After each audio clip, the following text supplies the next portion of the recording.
I can't even get close to it. It's absolutely vile. And why does a bowl of food do that to me? Bro, give this woman a doner kebab, bro. What the is happening? Give this woman any Indian food. What is happening? What is going on? Just like, I cannot comprehend a world where someone literally looks at a doner kebab for the first time ever in their entire life and goes, I won't have that. One bite and she's done. She's fixed. One bite, dude. One bite. Let's watch Addicted to Cheese. Manchester's home to Kate Silk, a regular... Because it turns out there's actually other people that are addicted to mother cheese, not just this lady. With a loving husband and two lovely daughters, her life seems perfect. But behind the smiles is an embarrassing secret. Kate's addicted to cheese. I won't put it in my mouth if it isn't cheese. It's quick, it's easy, it's tasty, and I know I like it. Kate is Okay, I respect that. The chocolate chip cheese maneuver might come across as insane for the weak-hearted. Have you guys ever been in a hotel room where you got a bag of chips, like those like kettle chips though, like fancy chips, and then you got like fancy chocolate laying around? I know that this is not a direct analog, but next time try chocolate with some salty ass kettle chips, not like salt and vinegar, obviously, just like regular kettle chips. Okay, it's kind of a game changer, dude. Also, I love the guys being like, oh dude, no, I've never been to a fancy hotel. It's like, yeah, but you also go to the grocery store where both of those things that I just mentioned are readily available. It's not like I'm describing to you the wonderful delights of I don't know, some kind of caviar. Okay, I didn't say go to the hotel and try it. I'm saying that was the first time I tried it in a hotel. There are a lot of unique combinations of sweet and savory all around the world, right in front of our eyes, for those with eyes to see, for those with the heart to try. Okay, I promise you, life will change for you. You understand? A freaky eater in the family. Both her daughters are following in her dietary footsteps. That is me. Kate's desperate to change, but new foods drive her to despair. And I just can't put it in. She's crying and disgusted about spaghetti. That's so funny. It's like the most baby food you could have. But help is at hand. Clinical psychologist Stephen Briers and nutritionist Natalie Savona. I'm sorry, I don't trust either of these people just by judging their vibes, okay? I would never be able to trust them. That's all I'm going to say. I got to pee real quick. Her addictions. Natalie's job is to encourage Kate to embrace new foods. You just need to get where your banana boundary is. While Stephen will push her to deck the demons that drive her hatred of healthy food. Perhaps your early school experience wasn't that happy. I used to get really, really hungry. They've got just 4 weeks to reverse a lifetime of bad eating habits. I'm bored, hungry, and fed up. If somebody could wave a magic wand or hypnotise me, and then I could eat everything, that would be perfect.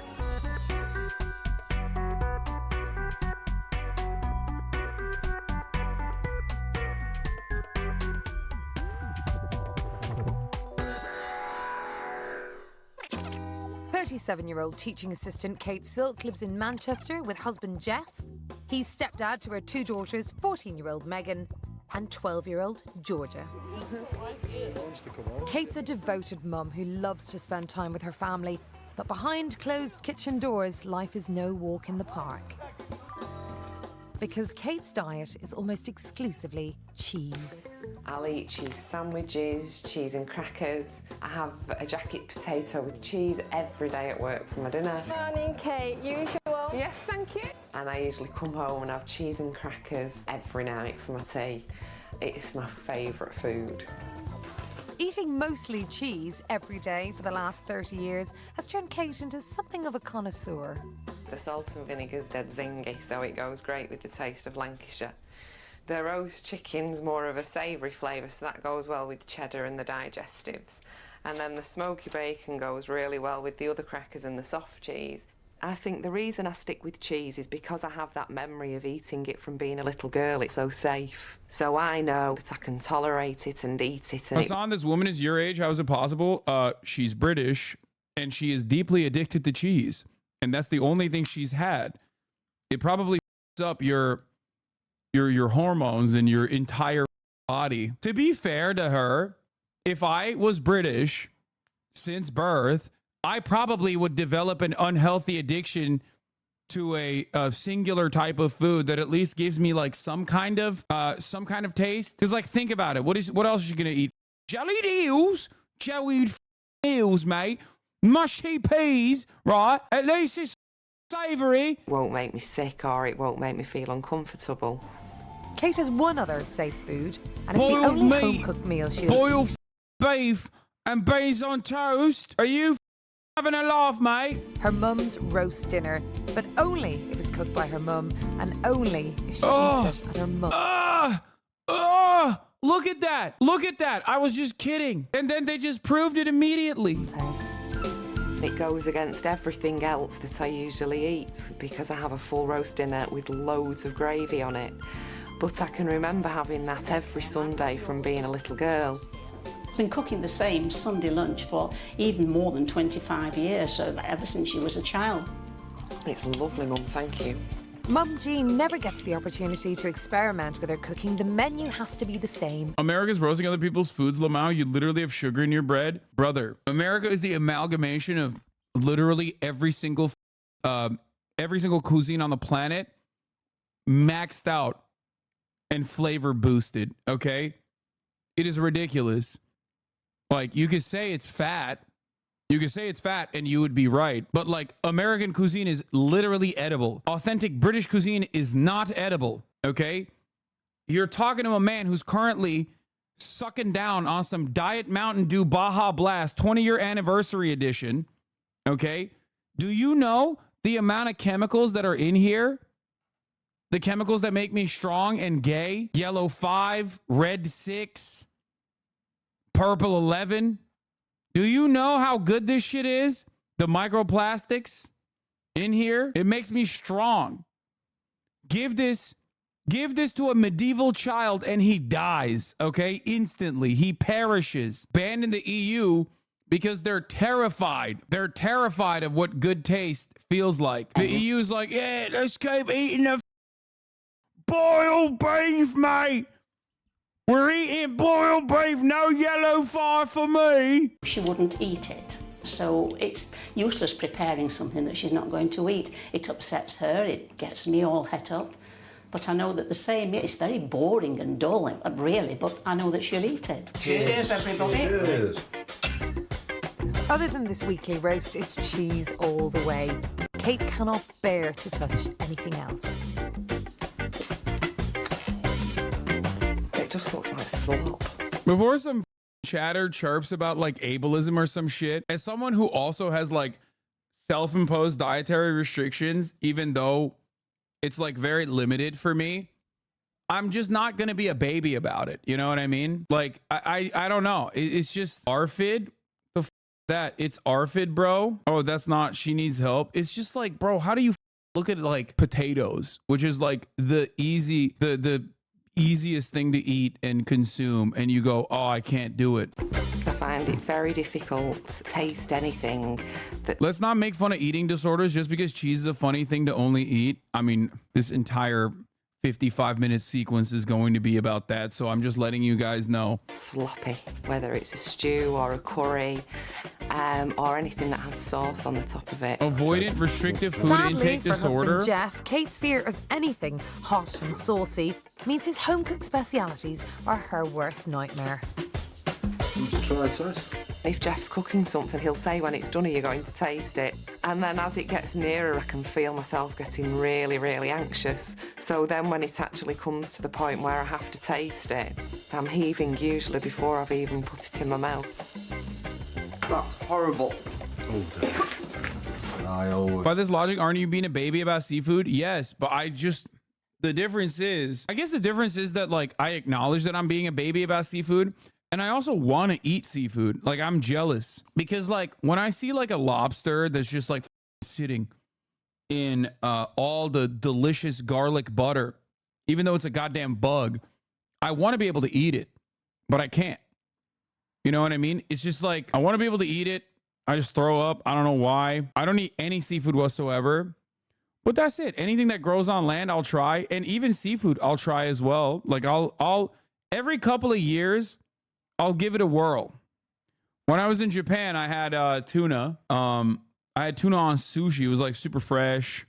It didn't really even taste like anything, really. I just don't know what it is. I throw up. I think it was way worse when I was younger, though. It was definitely way worse when I was younger. Like, I would literally throw up. I would throw up if I smelled seafood, and I would throw up if I ever, like, accidentally had seafood. It's nowhere near as bad anymore. It's called the allergy, dumbass. I just like, or maybe I just don't ever have it. So maybe that's what it is. I don't think I'm allergic to seafood. I don't know what it is. Got beat with a dead fish as a child. Always cook for myself only, because she won't have what I'm eating, neither will the girls. And that does make me sad. You are from the steppe. You are a land-faring Though people. Jeff is accustomed to her strange behaviour, he's seriously worried about the impact it's having on their children. There you go, sweetheart. Especially 12-year-old Georgia. I eat breaded chicken, potato processed, but I don't eat pasta, I don't eat fish. I do eat the occasional burger. Oh, it's got something on it. But I am normal on the crisp and chocolate front. The family's biggest passion is exotic travel, but finding food to please everyone is a recipe for disaster. When we go on holiday, it can be a nightmare. There are even occasions where I have gone into an establishment and eaten on my own. Sometimes with Kate and the girls, who are eating nothing and just having drinks. A lifetime of eating cheese is finally Average taking its toll on Amerifat. Kate's. They're literally British, bro. What are you talking about? Unless you're talking about me, in which case, yeah, you're right, dude. Average Amerifat is right. Look at that.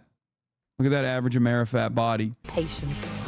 I'm bored of the food I'm eating. It's so repetitive, and even if you change from Lancashire to cheddar cheese, it's still the same texture, it's still the same crack. Remember when Canute tried Mountain Dew for the first time and loved it? Because it's the best, bro.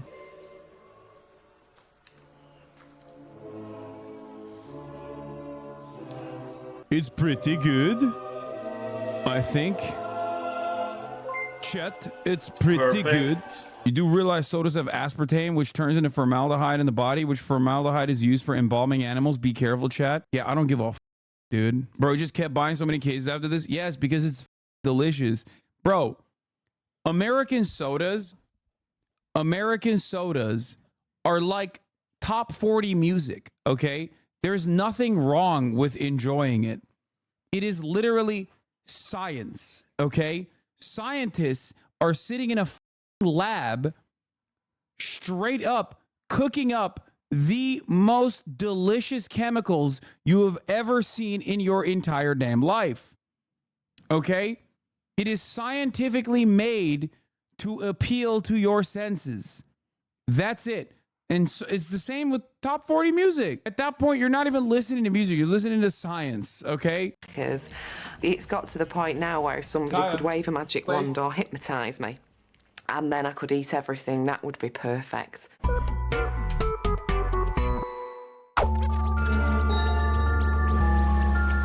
It's day one of Kate's month-long dietary makeover, and she's been summoned to London for her first meeting with psychologist Stephen and nutritionist Natalie. Yo, I'm a chemist. That shit does not have enough aspartame to harm you. There's a study that shows aspartame slightly increases cancer risk if you drink like 20 cans a day for years. Uh-oh. Because I do drink 20 cans a day for years now. Kate. Hi. Hi. I'm Natalie. Nice to meet you. Pleased to meet you. Hi, I'm Stephen. Hi, Hello. pleased to meet you. So what feelings are uppermost in you at this moment? Just wanting to know what you're going to do and what you're going to say to me, really. Today, we've got something that we want to show you that we think will help kickstart this whole process of changing what you eat. Okay. Before they begin their work, Natalie and Stephen have a surprise for Kate, which they hope will focus her mind. Kate, I think you're aware already that the next few weeks are going to be quite difficult at times. What we've got here today is something that we hope will be a bit of a motivational tool for you. Natalie and I are going to leave you to watch it, and we'll be over there, and then we're going to come back and talk to you afterwards. Okay. They're gonna do some guilt trip shit. Oh, they're gonna be like, this is like, it's cow. Like they're gonna Clockwork Orange her with like cow. Is that what it is? You're like, oh, you like cheese? Well, look at this cow, right? Right. That's how you make the cheese, right? The eating problem that you have, Kate, obviously impacts on us on a daily basis.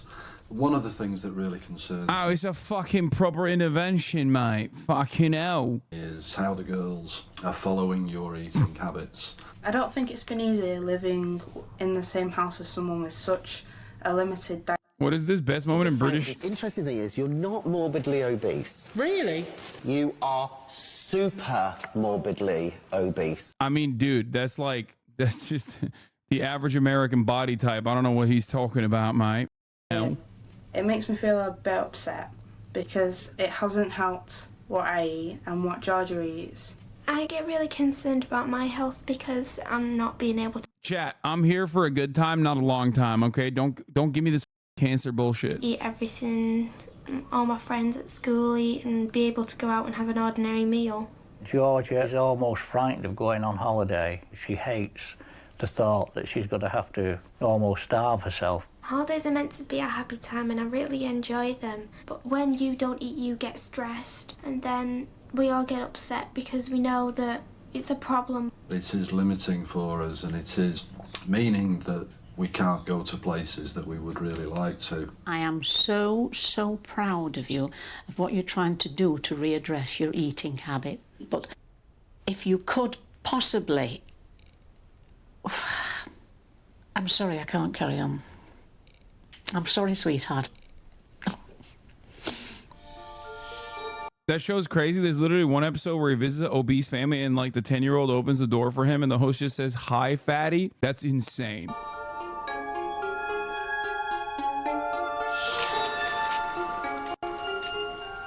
So how was it watching that? Obviously my mum got very upset. I didn't realise that she was as concerned as she is. Now, I don't want to make anybody else's life unhappy because of something that I'm doing. What about the impact of what you're doing on Georgia? Had you really thought about how dramatic the connection is between your diet and hers? Yes, and because of my issues with food, I didn't feel in a position to tackle her when she stops eating food because I thought if I make a big scene, I wouldn't like somebody to do that to me. And as far as the holidays are concerned... Our passion as a family is to travel. We love going on holiday. Love it. The last thing after you've had a really good day out is to the Americans in the chat, holiday is a European concept where they have paid leave and time off, oftentimes for months, okay, during the summer. It's called a vacation. I know that you will never experience the joys of such things, so I just have to, you know, as a political commentator, I have to describe it to you. But this is something that the rest of the world does. They take time off and enjoy themselves. Obviously, this is funny for me to say because I don't do it either. It is perhaps one of the most American qualities of me, aside from my undying loyalty to megacorporations that give me cancer poison because it's delicious. The other thing that I will always... the other thing that I do that is super American is never take a day off, including weekends. For those of you who don't know, it's just a concept that they have over there because they're socialist and they're gay Marxists. That's why. Yeah, I don't have shareholders to build value for. You're right. I have chat holders. What did you order? Let's see. Oh my God. Again, you are so ridiculous. You are so ridiculous, dude. Murad orders pastrami sandwich from an hour and a half away, okay? He only gets pastrami sandwiches from an hour and a half away. I live in literally the pastrami capital of Los Angeles, okay? And once again, he found himself ordering a pastrami sandwich from the same place. To then cause loads of anxiety and spend hours traipsing round trying to find somewhere where everybody will eat. So lots of good reasons there to change your eating habits. What we need to do now is go and have a look at what you actually are eating. Okay, come in. What's wrong with working every day? How else are you going to get out of a bad situation other than work as hard as possible for as long as possible? Brother, there should be federally mandated paid leave. I don't know what kind of community you think this is. Maybe you stumbled across this because you thought, oh, Hasan is making fun of British people. I love that. But like, it's ridiculous. It's pretty good to have like to you know, be a human being and just like enjoy yourself. That's what life is supposed to be for. I'm obviously very fortunate that like you know, my work omegalol is this, so I enjoy it. I enjoy it more than anything else. But 90-minute forced drive for a gig worker, damn, that's some kind of torture. I'd be so scared of eating that food personally, but hell yeah, I bet that sandwich is killer. It's not even good. He just likes it. It's literally, nah, life is about boosting stockholder value, up 2.3%. Yes, dude. How else are you going to pay for the top of the hour ad break avoidance fee, which is $5 a month in the form of a Twitch Prime subscription, which is free, or $5 a month in the form of a regular subscription? If you don't work every day, you're not going to have disposable income to spend $5 here, okay? Here's the 3-minute ad break now. Natalie and Stephen hope to shock globetrotting Kate into action with the help of a little excess baggage. Right. What do you think these represent? Holidays. That's right. Today, we want to see what it is you are eating on a day-to-day basis. So, I'd like you to go and grab one of those suitcases for me, please. Okay. And then unzip it and then tip out the contents. What do you think that represents? How much cheese I eat. In what sort of time frame? A year. Well, you've been mistaken. All right, go over to maybe that case behind you. Are you in shock yet? Yes. Well, I'm afraid you're not quite done yet.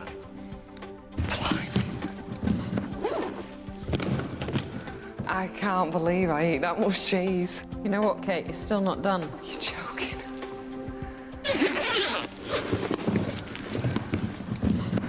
6 suitcases worth of cheese is how much you're eating in a year.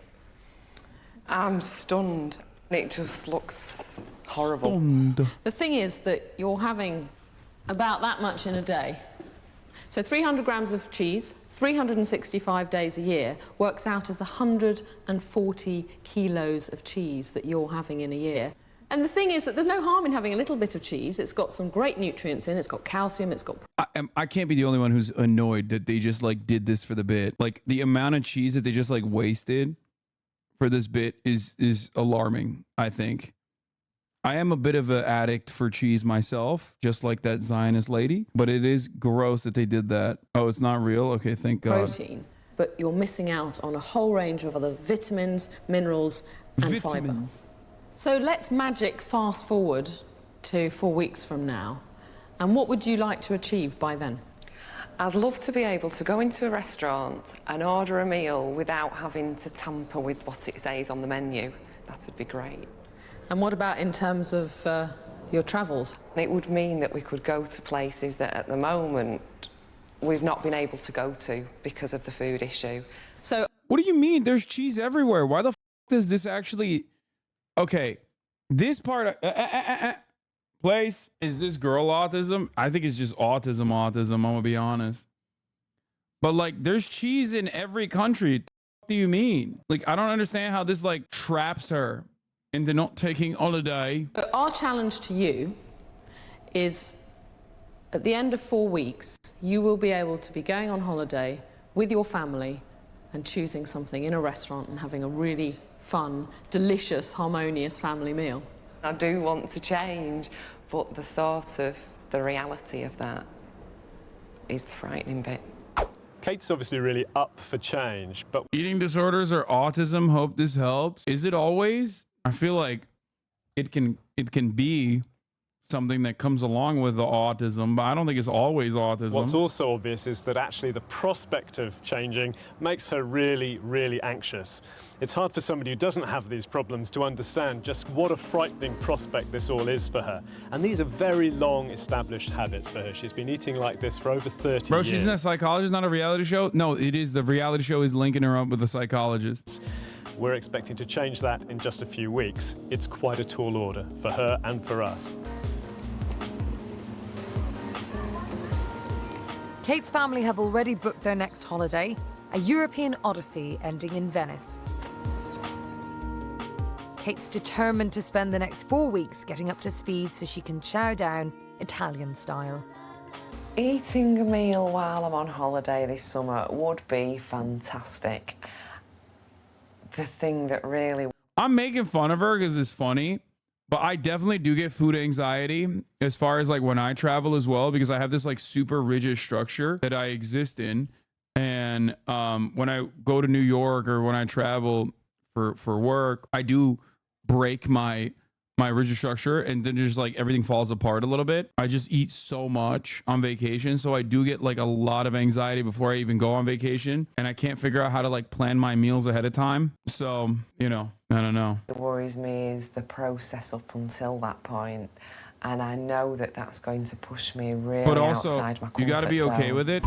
I mean, I sometimes am. I'm like always trying to find a way to manage it. But to be fair, like I'd rather be shredded and autistic about my food than not be shredded and like get depressed because I'm like breaking the healthy structure that I have. So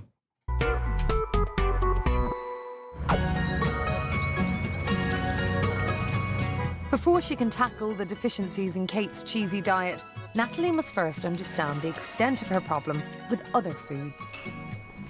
If someone's been living on cheese and cold cheese for 30 years, their palate is going to be really confronted by other sorts of foods. So I'm curious to find out where Kate stands in terms of other textures, other tastes, hot food, cold food. Where will she go with other that's not foods? healthy. You need to fix your relationship with food. Yeah, dude, let me fix my relationship with food and then fucking gain a shit ton of weight. Nah, no thanks. I'm good. Kate, the purpose of today is for me to really try to get a handle on your food. Remember, before chatters chirp about orthorexia or eating disorders or whatever, you have to remember something very important. I literally have an incredibly healthy diet, okay? Unimaginably healthy. I track my macros. I make sure that I have a healthy balance. I eat salads. I eat enough fiber. I get vitamins on the types of vitamins that I don't eat because I don't eat seafood. I take what is it, fish oil pills and shit like that. It literally, like, I have it all balanced out. So like what? Yeah, I have an unhealthy relationship with food. I recognize that, but it's like the outcome of that is still having a healthy and balanced diet. You get your regular blood work to see any potential deficiencies? Yes, I do. As a matter of fact, I do that as well. Yeah, but is joy within your macros? Yes. That's the other side of this, is that, and this is something that I always stress to people that are on their own journey, I guess, for physical fitness or for a healthier diet. Your diet is just, it could be a good diet, it could be a bad diet. Everything is a diet, okay? The idea that you're going to do like a fad diet for a couple months, lose the weight, and then just like, and then maintain it forever by going back to your old eating habits is silly. Your diet has to be something that you can maintain for the rest of your life, okay? And yes, I have thought long and hard on how to manage the types of food that I like eating. That's why I have at least 200 to 300 calories of playing room in my diet every day for an ice cream cookie, okay? An ice cream sandwich. I have one ice cream sandwich a day. I love it, okay? I enjoy it very much. And it's like a normal ice cream cookie sandwich too. It's not like a healthy alternative or anything like that. I just have straight up one of those like Nestle ones, okay? Until Murat eats it. It's not Cool House. Those are like 500 calories a pop. I have the Nestle ones that you can get at like CVS and shit.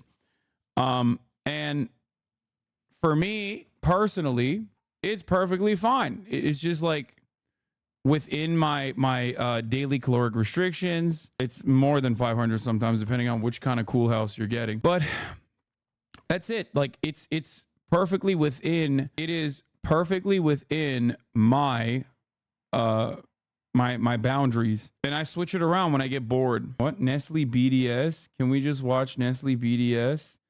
Shaking my head. Wait, what is Nestle BDS? I didn't know that. Is it? Nestle'den sikecekler şimdi seni. Dude, I get these skinny cow ones that are 150 calories. They're delightful. Yeah. I mean, even if Nestle's not BDS, it's a truly evil company overall. Like, Nestle is one of those companies that, like, its support for Israel would ironically be lower on the list of, like, why it is a horrible company. From its privatization of water, which many other companies do as well, all the way to directly murdering babies like Israel. What's your go-to brand for protein yogurt and such? I don't really consume a lot of protein yogurt. It literally isn't on the BDS list though, or literal child labor. Anyway, let's continue. So what is it that you will eat, that you won't eat, and why? What's going on around all of your food? So I thought the best place for me to start, having had a look at your food diary, is to start on familiar territory for you. That's not like the normal roast dinner I'd eat. That carrot looks like baby mush, it's disgusting, and the gravy's completely the wrong colour. When I'm at my mum's, it always looks the same and smells the same. So you would only eat your mum's? I've tasted things other than my mum's, and I've not liked them. So now I just stick to my mum's because I know I like that, and it's safe to eat. So it's a familiarity that gives you a safety around what you eat. I mean, would you even try any of that? No. The thought of putting that in my mouth, it's real fear, and the thought of doing it really upsets me. What does real fear mean? I'm not gonna get you to eat that. But so what's around, what's upsetting? It's real fear. Oh, real fear. I honestly don't know. Fear. But it's real fear. Right.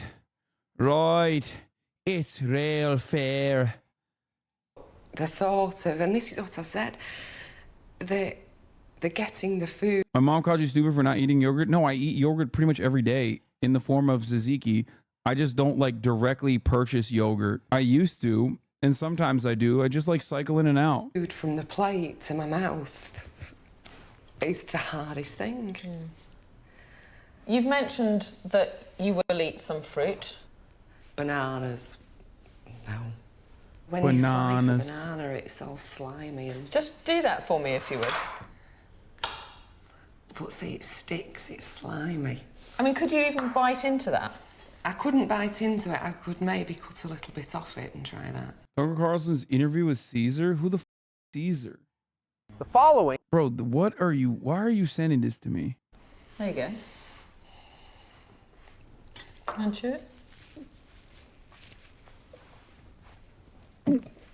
That's crazy. Are you all right? Yeah. I suspect that none of this is a pleasant experience. And your palate's been used to having very, very particular foods for over 30 years. And so anything that confronts that familiarity is going to be, I suspect for you, unpleasant. Do you want some water? Yes, please. I think the hardest thing for Kate today was to actually show how dramatically she can react to certain foods on a very deep gut level. Bursting into tears at the sight of an unfamiliar roast dinner is odd. It really brought something up for her. We don't know what that is. And it's not only Natalie who's left questioning Kate's overwhelming reaction to unfamiliar food. I don't know why I couldn't put that food in my mouth. All I knew was that This is pure baby shit. Is it a disorder? Sure. Still actually mental baby shit. Yeah, I don't know. I guess I'm fortunate that with the exception of seafood, like I've never really had an issue with this. But my brother, personally, he also had these kinds of issues and now he eats everything, but he didn't used to for the longest time. Do you eat fruit? Like, I don't personally choose to eat fruit, but I wouldn't be like, like I can't have any fruit. Like every now and then, you know, I see some grapes and I'm like, damn, that shit looks fire. Let me have it. Or if I'm hungry and that's the only thing that I have, you bet your ass I'm eating that. I literally have is a real disorder called ARFID, and it sucks. Nah, she's clearly faking for clout. No, I don't think she's faking for clout. I have big issues with texture because my autism is very annoying and I struggle explaining it to other people. They look at me like I'm an idiot. Fruit with chili powder goes hard. Part of my body was screaming at me, no, don't do it. And I couldn't physically bring myself to do it. And that's how I feel when I'm presented with a curry or a lasagna or any meal that most other people would normally eat. I'm having to realise this evening that kind of doing this, I'm going to have to face that more often.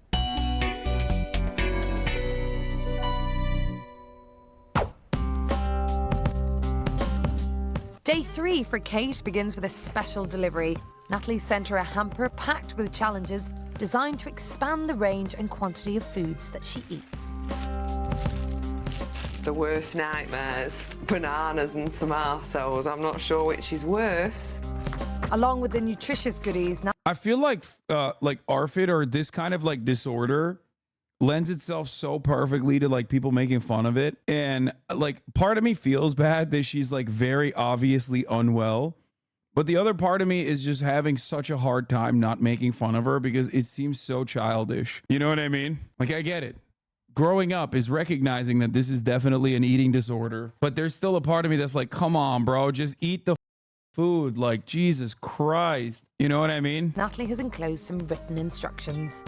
Go through your kitchen cupboards and throw out all the cheese, crackers and crisps. No eating them away from the house. They are now ex-food. I can't see myself replacing cheese with this lot. I think it's a bit extreme. Once husband Jeff arrives home, a reluctant Kate ropes him into the proceedings. A lot's got to go. There's something in the foil there. Oh, jeez. Not sure what's in here. Would that be cheese? Oh, it's a bit more cheese. So everything. There's nothing hidden behind the potato. Nothing. Oh. Ah. Another one. Okay, that's it. Is it for the bin now? Can I not just keep a bit? What am I going to eat for the next 4 weeks? Why are you throwing it out, man? That's good cheese.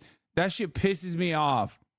See, that's up. The social aspect is the worst part of it. You struggle with this shit so much. Everyone hates you for it. It cuts you off from social eating entirely. It's isolating and horrible. Damn, first stream where your opinions are ED clout. I didn't say she's getting ED clout. I laughed that off. I don't know if you recognize that. I mean, just like, don't throw it away. Give it to someone else. The f are we doing? Dude, to the American, we look at a fridge this size and we're like, how do they eat? How do they survive on a fridge that size? That's like the size of the fridge that I have in my stream room for my Mountain Dews only. You know what I mean?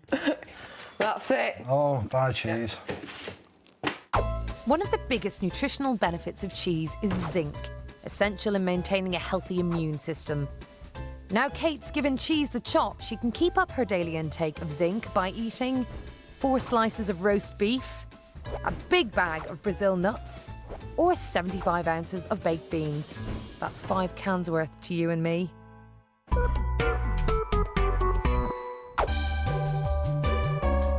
Kate may well have given cheese the chop, but Natalie still has concerns over the effects it's had on her body as the staple part of her diet for over 30 years. She's arranged for Kate's blood to be tested by Dr. Pixie McKenna, a GP with a special interest in eating problems. This morning, Natalie's brought Kate to hear the findings. The first thing that showed up in your blood test was that you have very... You're the same with bamia. Only children dislike bamia for Turks. Yeah, I hate bamia. Ugh. Okra. Ugh. Gross. Bro, it's got hair on it. How the fuck? And it's slimy as shit when you cook it up. It's nasty as hell, bro. It's like, how are you a goddamn vegetable? It's so nasty. It's nasty as oh, gross. You are such a baby. Oh, no, absolutely no, dude. Sounding a lot like this lady in Bananas. Okra is a Turkish dish as well. Bamia, as that chatter was mentioning, and it's so nasty. It's so goddamn nasty. It is is so slimy, and it's like hairy too. Get the fuck out of here. High levels of cholesterol. The other thing is, because you're taking in all of this processed cheese, you're not actually taking in enough roughage in your diet. So your high fat and your lack of roughage are going to lead to digestive problems. You're laughing at me. Have you had... Yeah, I do get constipation quite a lot. Right. With Kate having fessed up, Pixie wants to show her the internal effect of her stodgy diet. She's got 10 metres of tubing, half what's inside the average person. You could have up to 25 metres of bowel, so it's quite a lot, isn't it? She's prepared 2 liquids. One represents fibre-rich food, and the other, Kate's cheesy diet. I want to get you to transport the fibre-rich food right through the intestine for me.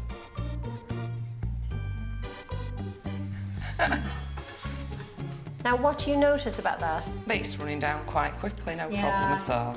Can I get you to do the same thing with the cheesy stuff? Oh, dear. It's actually painful to watch that. But to get that to the end, you're just going to have to keep pushing and pushing and pushing. And that's what you're doing. And she's like, yeah, that's great. That's why I keep pushing with more cheese.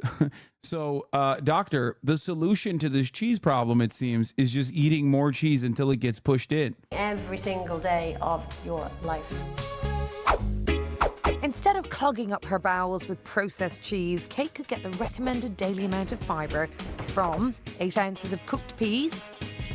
A classic British dude. Like, oh, just eat peas, mate. It's like, dude, that's where you get your fiber from? No wonder she's a cheesehead. Her bowels with processed cheese, Kate could get the recommended daily amount of fibre from... Like, I don't even have an issue with peas in general, except British peas are gross. The way they make that shit in England is actually awful.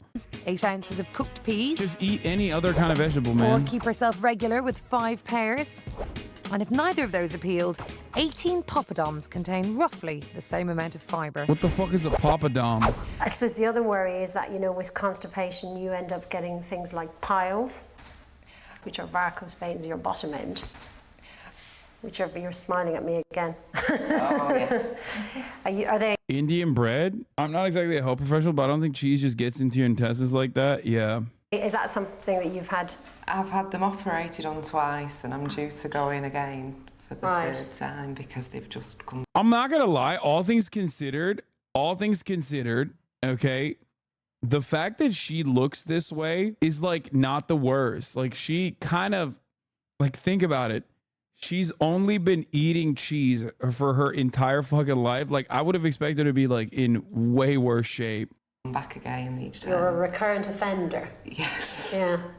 It's a very, very sore operation as well, isn't it? It is extremely painful. Yes. Wait, how old is she? So Someone Kate says had- she's remarkably few zits is right. I feel like if I ate that much cheese, I'd break out like crazy. She's 37. Oh, that's not bad for 37. Really made the link between your terrible diet and the piles.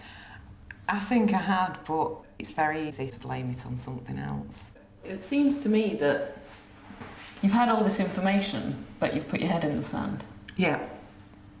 Because to fix it, I'd have to do something that I didn't want to do. I mean, for me, the most concerning thing about your diet is the fact that a diet of high fat and low fibre increases your risk of bowel cancer. And if I was told that, I'd be frightened. The most shocking thing was the increased risk of bowel cancer. I think it's something that was always at the back of my mind, but I like to fool myself in thinking that I was doing things to reduce the risk of that, when in reality I'm not. I think we've got a problem. Why do you act like Sean the Black is a victim when he advocated for violence? Says Top Knot. This is a chatter who 100% is in the trenches waiting for me to respond to him right now, hoping that I will give him an emotional response so he can clip it and post it on LSF and then get some up dudes going. You know what I mean? Live your life, chatter. We're having a fun day, okay? Problem here, in as much as Kate's quite familiar with the things that we were talking about today with Pixie, But that familiarity, knowing that, hasn't been enough of an incentive in the past to make her change. So I'm thinking, well, is it really going to make a great deal of difference now? There's something blocking her from having that information, knowing the danger she's in, and making the changes. As Kate's first week draws to a close, life without cheese is still a struggle. Natalie's asked her to try one new piece of fruit or veg each day. Today, she tackles her slimiest adversary.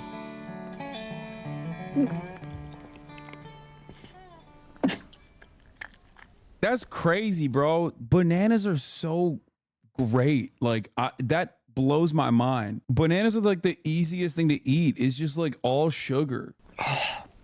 That is absolutely... Like babies eat bananas, bro. Disgusting. For the next few weeks, I'll try. But I think that when this is over, this is the one thing I will never, ever eat again. If you think about it from like an autistic texture perspective, I do think about it from that perspective because I understand it. Like the little like fibrous things that you have on the side when you pull off the peel, those things are kind of gross, and they have like a weird, not only do they have a weird texture, but they also personally, in my opinion, have like a little bit of a sour, not like sour, I don't know how to describe the taste of it. It's kind of gross, but like ultimately the rest of it is good. It like has a decent taste, is sweet. It is bitter. It has a decent taste. It's got a little bit of a weird aftertaste, like a little bit of a bitter aftertaste, but goddamn, dude, I would fuck up some bananas and peanut butter any day of the goddamn week, dude. Oh my God. Today, Kate has her first session with clinical psychologist Stephen Briers. It's a chance for him to probe Kate's earliest memories of her eating problem. All right. Kate, to start off with, do you want to just tell me a little bit about... Why are they putting them in this like nut house looking dude? This literally looks like one of those like cushy rooms that you put people in movies in like a straitjacket. The f is happening here? I feel like this is a alarming room. Like when I sit in a well lit room like this, I'm thinking to myself like, you know, up. Okay. This doesn't give me safety. It says the exact opposite. It triggers my fight or flight reflexes immediately. Human experiment observatory ass room. It looks like the Jamiroquai music video from Insanity. You've been talking about cheese for 2 straight hours. Now with 0 news so far, I am going to die. I don't know if you know this chatter, but look at the title. It says Saturday Fun Day, Light News, America the Anime Metropolis Watch Party, Batman Telltale later. What about that spells serious news coverage all day, every day for you? By the way, that is literally how we started with the light news. The story about a Zionist on a U.S. campus who got addicted to cheese to cope with the stress of activists going against Zionist fascism. That is literally how we arrived at this story. And how it affects you. The main issue I have is foods that aren't familiar to me. Whenever I'm in a situation where I have to eat them, my body kind of goes on shutdown. That's when I start to feel sick and start to retch at the thought of it. All right, so these familiar foods, these foods that you can eat, are there any common characteristics to them? The majority of them are dry and crunchy foods, or foods that I remember eating from being a child. My mum's roast dinner. We had every week growing up, so that's safe. But I'll only eat my mum's roast dinner. So really only those foods that became safe within the context of the home have really remained safe. Okay, so when did these problems begin? I can never remember eating normally, but I think school was the start of it all. Mm-hmm. I can remember the slop bucket at the end of the table that you scraped the leftover food in. It looked different, it smelled different. So when I first started school, although my mum thought I was having a school dinner... It's not funny. I've got school. It's not funny. Bro, with that accent, you could be telling the most traumatic story, and there is no way I'm taking it seriously, okay? I'm sorry. It's trauma. That's what they're saying. The f*** you laughing about? I wasn't actually eating any of it because it was different. Okay. It is clear that for you, foods that are mixed or are sloppy have certain associations in the back of your mind. You know, I need to go away from here and really think about how we're going to get you past those mental hurdles so you start to have experiences which, if not positive, are at least more neutral. Kate evidently has quite a complex relationship with food. She's got this range of familiar foods for her which feel safe, and then outside of that, any food that's unfamiliar obviously feels really unsafe for her. She tells me that her issues with food began at primary school. So I think the task ahead is to do some digging around what may be some quite painful memories for her. As Kate begins her second week on a new diet, it's time for Natalie and Stephen to catch up and discuss plans to push her forward. There's a therapeutic process called food chaining where you introduce new foods similar to accepted food textures and tastes when gradually move away from those. It's not perfect, but it works to expand food tolerance. That makes sense. From my point of view, I think the priority is to try and explore this whole idea This is of wildly not only unethical. places that were safe for Kate. Wait, what do you mean? Do you think she doesn't know that her psychotherapist sessions are being broadcasted to the world? Hello? She consented, chatter, for a reality TV show. Turn off the telly. We mustn't see this. Why are you having a laugh about this woman? She's got ARFID, mate. She's got ARFID. You're out here having a laugh. It's not funny. She's got trauma. Okay, but maybe the places that were less safe. You bringing up how you can't take the British accent seriously reminded me of this vid that popped off recently. Girls, what's just happened? So, there's an ice cream van there selling just 2 ice creams with 2 chewing gums in it. Yeah. For bloody £9 for 2. For bloody £9? Nah, quid. It's absolutely mental, innit? £9 for 2? Yeah, £9. That is going to get nowhere. One that comes on my street is either £1 a p or £2. That is going to get nowhere with that. No, he ain't, is it? No, he ain't. That's well bad, isn't Yeah, it? he should know. And he only does bloody card. Stood there with my cash. Bloody hell. That's well bad, isn't it? Bloody well bad. Yeah. Yeah, bet he can hear me. Girls, what's just happened? Bloody £9? So I'm going to try and find out a little bit more about Kate's background, and particularly those early years at school, which I think may hold the key to the evolution of some of the problems that she's got today. And the other thing that I'm concerned about is Megan and Georgia.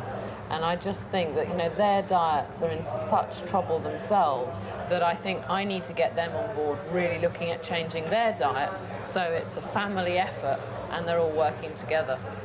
Dude, anytime I think about British people talking about food and food trucks in general, my mind instantly goes to that one food truck that makes like those, there's 2 different food trucks that I look at that show up on my TikTok timeline. One is the one that does ice cream, and the other one that is the one that does spuds, right? Potatoes, baked potatoes, right? And yeah, Spudman, and everything that they put in those baked potatoes is so gross. It actually is crazy. The potato one appears on my For You as well. Yeah. What is power to you? Hasanbi. In many ways, I feel like I'm a parody of evil used for good. I take life seriously, but I express it otherwise because I find that more enjoyable. Just so you know, life is not a joke to me. At Hasanabi, what is power to you? Potatoes! Mate! We're talking about Spudman. You're out here talking like an anime protagonist. It's fun day, chatter. Take your fucking meds, chatter. Determined to give Kate the best possible chance of success, Natalie heads to Manchester for a rendezvous with Kate's family. Jeff, hi. Kate's diet might have been declared a cheese-free zone, but Natalie's got... Thoughts on onion rings, Unc? Oh, love onion rings. Oh, my God. Love onion rings. Best thing, though, best form of an onion ring is when you get fries and then there's a sneaky little onion ring in there. That is the best format that you can ever deliver onion rings into your intestines, okay? The surprise onion ring is a gift from God. You must cherish it. You must celebrate it. Okay? It is the best type of onion ring. Obviously, if you get like onion ring straight up, it's great. But after like the, 8th onion ring, you're like, okay, I've had enough. But that one surprise onion ring, god damn, that shit's the best, dude. Quite the opposite in mind for the rest of the family. So I have gathered you here today in order to ask you a big favour to help Kate in what she's going through for the next few weeks. Now, what I would like you to do is eat the exact same diet that Kate has been eating most of her life for a week. I don't think it would be sufficient to keep me going and keep me at work, to be quite honest. Yeah. I mean, the reason I'm asking you to do it is not random. I thought if you had an idea of how Kate must be feeling, then it would be easier for you to empathise with her as she's going along through these ups and downs. I'd probably find it somewhat boring, but I'm willing to try it if it will help Kate. Yeah, I'll try. I can't cope with the amounts of cheese at one sitting that she copes with. But I'll have the same things, but not possibly in the same quantities, Okay. Now, Georgia, I've got something different for you and Megan to take on. Because you two already have a diet that's astonishingly similar to your mother's, what I'd like you to be doing is to work with her and be trying all the new things that she is. Because really, part of her changing her diet is also... You're doing therapy too for the price of one. You got the child in there too. It's free therapy. This telly show is doing the most right now. I quite like it. So, helping you to change yours. So, you think you can take that on? It will be a struggle, but I'll do it. So you'll do it for your mum? Yeah. And what about doing it for yourself? I'll do it for me as well. The next day, Jack and Jean prepare to savour one of their daughter's specialities. Here we go.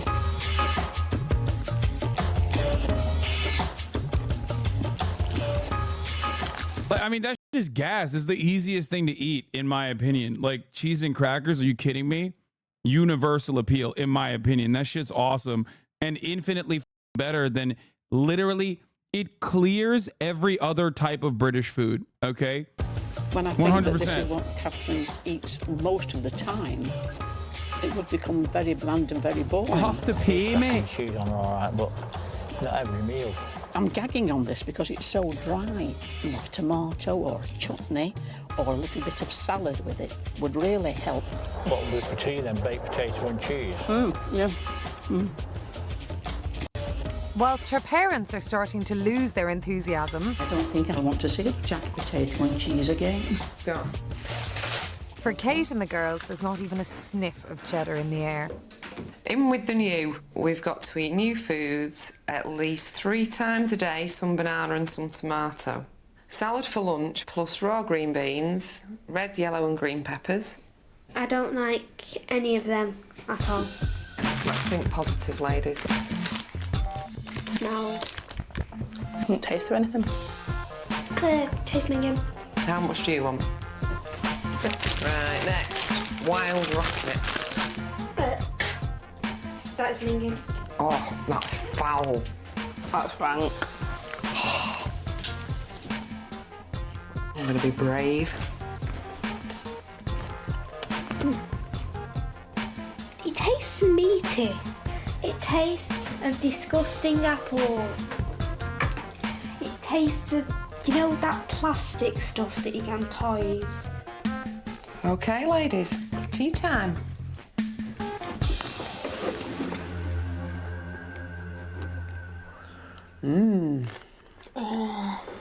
It's plants. It's just a struggle to get through. There's nothing to liven it up a bit. It'd be all right with a bit of cheese.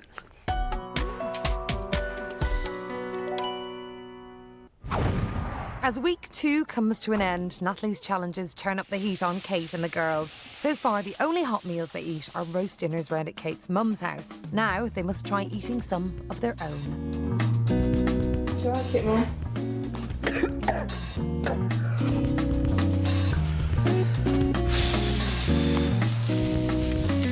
struggling herself to eat anything cooked, Kate does her best to rally the girls. Georgia, that's carrot. You like carrot? Yes, I know it's carrot. It's the most disgusting thing I've ever seen and tasted. How come she got more than me? Oh, for goodness sake, does it matter? Neither of you have eaten it. I mean, they are literally being challenged by being British. It seems to me like the worst aspect of them is that they are destined for the worst fate as British people. That's it. Like, it makes so much more sense. A lot of people are like, it's happened, it's trauma. Why are you laughing?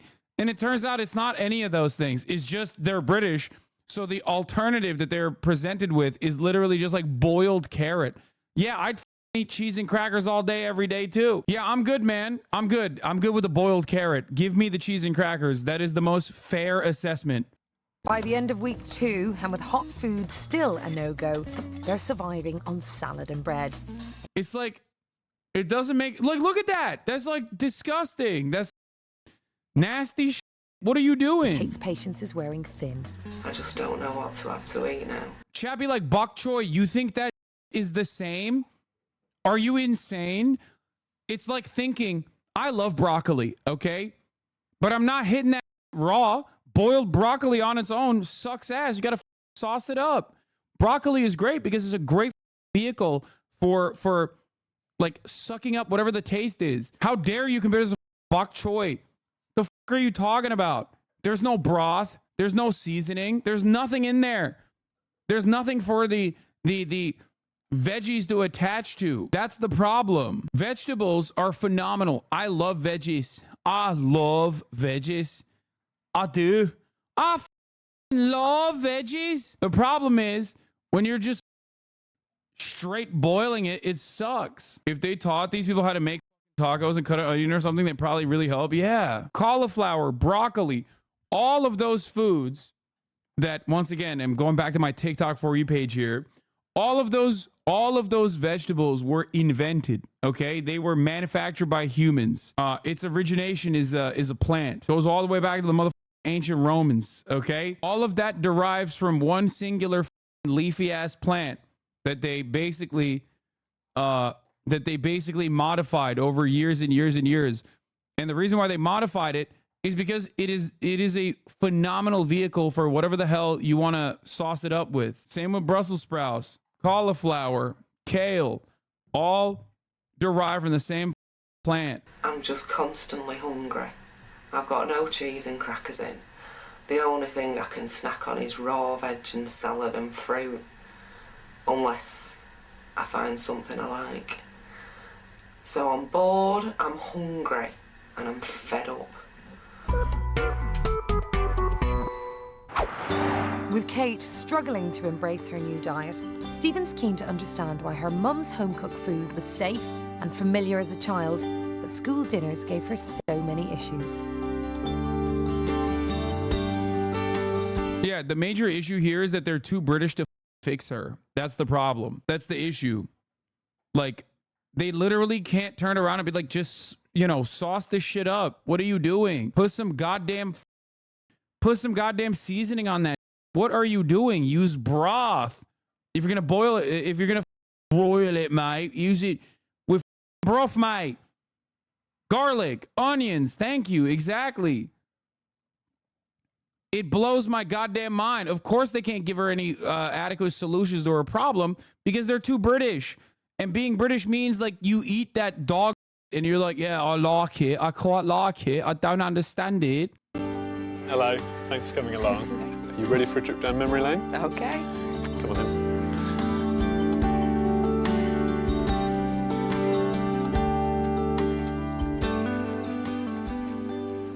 Okay, so here we are in the hall. What, has this gym room changed much since you were here?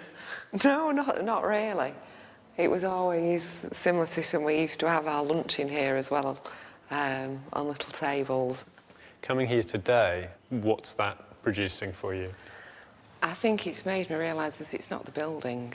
It was the people in the building that didn't make my life pleasurable, really. I didn't enjoy it. well, you're intriguing me thus far. Shall we go in somewhere where we can sit down and you can tell me a little bit more about that? Okay. Okay.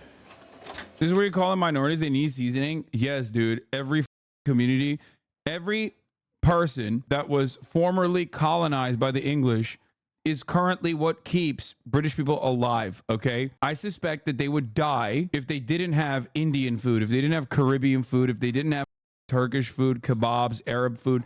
Like, they literally would starve. The entire English population would starve and die. I don't understand how you can eat any of the like the original OG British food. I don't get it. Have you had Indian food in the UK? Yeah, it slaps. Some of the best Indian food I've ever had. It's incredible.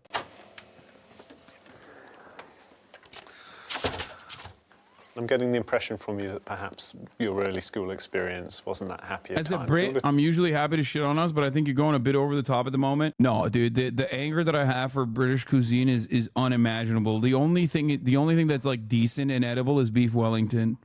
Okay, that's it. Everything else absolutely sucks. To be fair, I don't eat fish and chips, so I can't speak on that. But like, I'm telling you, other than beef Wellington, nothing works. Okay, nothing works. And even a beef Wellington is like chicken pot pie is a form of beef Wellington without the beef. For me, it's like shepherd's pie. Oh my god. Oh my god. You are literally describing other forms of putting meat inside of a goddamn pie. That's it. One trick pony ass motherfucker out here. You are literally describing other forms of the same thing. I'm an Italian living in Britain. End of sad story. I mean, there's guys, come on. Like, England in general has banger non-British food, so you'll find something to eat. I don't know if you're joking, but this woman has a northern accent. So from the poorer region of the UK, her lack of food knowledge highlights her poor education, and so her diet suffers and her energy is poor, further compounding her issues. This is a class issue that she's suffering from. You're instead taking a base path of being bigoted and ignorant. Right, I am. Suck your da! Just tell me a bit more about it. When I was at school, I never felt as though I ever achieved anything. It was either very good academic achievement or very good sporting achievement that got you credit while you were at school. And because I didn't excel in either of those, I always felt as though I wasn't valued while I was at school. And I think teachers had the favourites, and that wasn't fair. Just give me a few adjectives to describe the nature of school. Frustrating. Annoying. Mm-hmm. I used to get really, really angry with it. Mm-hmm. It was unpleasant. Mm-hmm. They're all negative and very strong feelings. Strong negative feelings, yeah? What about meal times? Do you have any memories?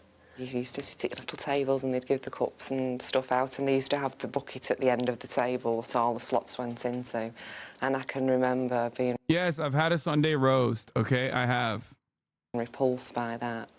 And I can remember sitting at the dinner table and just not eating it, and there was no way they were going to make me. And rejecting those foods associated with school. Literally, Nando's clears Sunday roast. Nando's, which is like readily available fast food, and it straight up clears it. Why? Because it actually has spices in it. It has seasoning in it. That's it. And Nando's isn't even the best form of this product, okay? In effect, you're also rejecting everything that school had come to stand for in your head, which sounds quite powerful, actually, now you talk about it. I mean, the tone of it seems really quite strong. And I can understand, in the light of what you've been telling me, why you might choose not to take into your body and make part of yourself anything that this place was serving up. Good feelings are all organised around the foods Don't come that to are. the UK tomorrow. What are you going to do? Give me a shanking, a proper chefing, lad. I'm American, yeah? Don't come to the UK tomorrow, lad. Give you the Yorkshire smile in it. Birmingham style chefing. Broomy chefing for you. I'll glass you, mate. I'll glass you. are familiar for you and are associated with the comfort that comes from home. Foods at school perhaps become symbolic for you in some way of a whole bunch of really quite powerful negative feelings. I'm really quite... So mocking her class position is permissible because, say it, yes, she's British, so I'm making fun of her for being British, all right? I've been in the poorer parts of England, and I've been in the wealthy parts of England, and the English eat like dog in both of the parts of England, mate. You better be trying to serve an outbreak right now. You better be. You better be talking about the Northern English and how they don't have £5 to serve to avoid seeing a at the top of the hour. Brexit me's Brexit, lad. Do it. Do it. Little bro thinks he's from Essex. That's the C-word guy from yesterday. I love these guys, man. There's perhaps no better way to lose the argument than to like publicly associate yourself with defending English people, because everywhere, even other English people will be like, shut the fuck up, dude. Even other English people will be like, no, we deserve it. Fuck you. There is no person, there's no quicker way to lose the argument than to try and defend British cuisine. Your ass is mixing up all the English-speaking countries' accents. Oh, for sure. I know that. I'm doing that deliberately, though. I'm demonstrating that I'm able to do all of the different accents. Pull up traditional British food right now. Look at the food that matches their weather. Yeah. Yeah, you got to be British to say it, basically. No, because 13 colony lead and blowing it means that the entire world can always make fun of it. Okay? And perhaps the worst aspect of English history is the creation of the United States of America, which can be seen as a continuation of that very same empire. Okay? Imagine blowing a 13 colony lead, colonizing the planet for spices, never using the spices in your own goddamn cuisine. Okay? And then also sending a bunch of your worst prisoners and, bourgeois slave owners over to settler colonies in both Australia that does its own indigenous genocide and also America that does its own indigenous genocide, and then literally continues the tradition of chattel slavery long after even England's like, man, maybe this is not the best, mate. Right? Fighting a war with your settler colony, losing that war, and then being dominated by your former settler colony for the rest of your life. I mean, that's history book L's, okay? An entire history book worth of L's. Making fun of that, is pretty valid. There's no way in which you could be like, that's really f***ed up. Now, of course, if we're talking about like actual British politics all day, every day, the Tories, the current Labour Party as well, but definitely the Tories, obviously. We talk about that kind of shit all the goddamn time. But currently, we're having a conversation about British cuisine. You will never be able to win favors with anybody else around the world when trying to defend British cuisine. Intrigued by the anger and the frustration that Kate's just revealed. Sorry, your British friends hate you. They got excellent food. Your views are deeply American, you Turk. Wait, what? I don't even know what you just said. You just like hit every different avenue there. It seems that there are times in her childhood where she really felt quite miserable and quite left out. And that, in combination with her reaction to the smell of school dinners, seems to have resulted in her rejecting anything she ate away from home.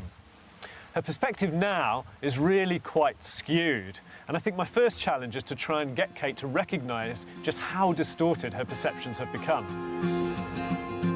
Having shed some clarity on the emotional roots of her problem, Kate's in a defiant mood. I think that it definitely stems back to primary school. Like, if at my age I've still got these really strong feelings that I hate it, then it must have come from there. And I don't want primary school to get the better of me. And, if that's where the root cause of this issue lies, then I'm more determined to get over it. The next day, and with renewed vigour, Kate attacks Natalie's next challenge. You need to learn that fruit you enjoy whole can also taste nice in different form. Such enthusiasm, ladies. So we're going to go for stewed apples.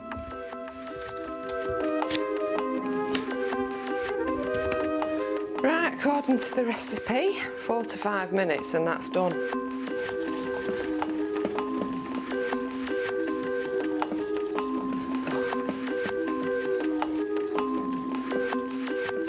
it's just Oh, making by the me way, feel I forgot to serve the top of the hour handbrake after doing a debate so quick, so nice with it, and I forgot I did it anyway. Is the 3-minute handbrake now? I like that they're just like automatic British moment. Just boil it, mate. Make mushy apples. Even the smell, it's stupid. I like cinnamon, I like nutmeg, but the smell's making me feel sick.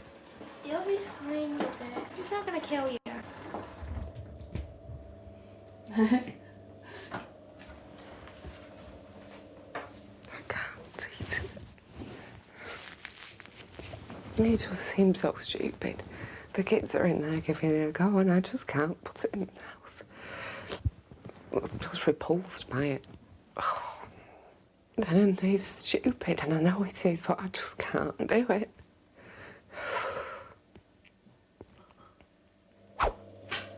Once the girls have had their fill of stewed apples, Kate gives the slop another go. Look at this shit. Why would we not commiserate that her short education and circumstances had left her to steer beans in the unseasoned mash? If George Orwell did a chapter on her, you'd have your gasm face on. We literally eat your slop when you're twatted out of our gourds to fill our bellies, bro. What are you saying, lad? You're having an episode? Take your meds, slut. Take your meds, son. Go. It just looks like someone's thrown up in the bowl. Yeah, it does. You made it. I can't. You made it that way because, once again, the British people have one speed when it comes to food. I swear to God, it is just mushy peas. Make everything in the mushy peas, lad. I can't even get close to it. It's absolutely vile. I can't put it in my mouth. And why does a bowl of food do that to me? It's ridiculous. Bro, give this woman a doner kebab, bro. What the f is happening? Okay? Give this woman any Indian food. What is happening? What is going on? Just like, I cannot comprehend a world where someone literally looks at a doner kebab for the first time ever in their entire life and goes, I won't have that. One bite and she's done. She's fixed. One bite, dude.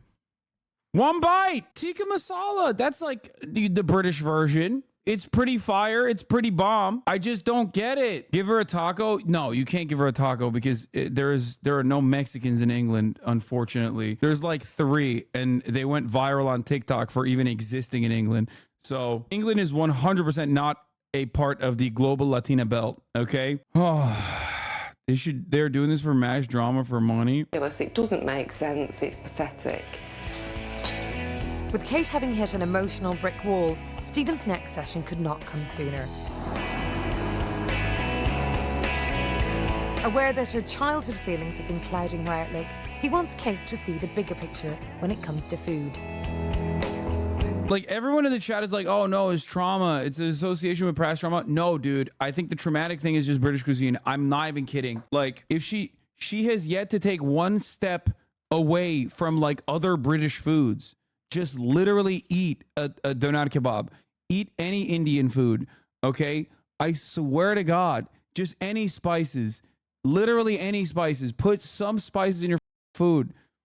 It doesn't make any sense. Literally eat anything. It's like, it's almost positively American to try to look at a problem and then give more of the problem instead of addressing the symptoms and instead of addressing the causes and then fixing it. They're literally going in the most American way possible. Here is more of the same problem for you. That's it. I have yet to see her eat one thing that is actually edible. It doesn't make sense. I don't know. It's just pissing me off right now. He's arranged to meet her at the local flea market.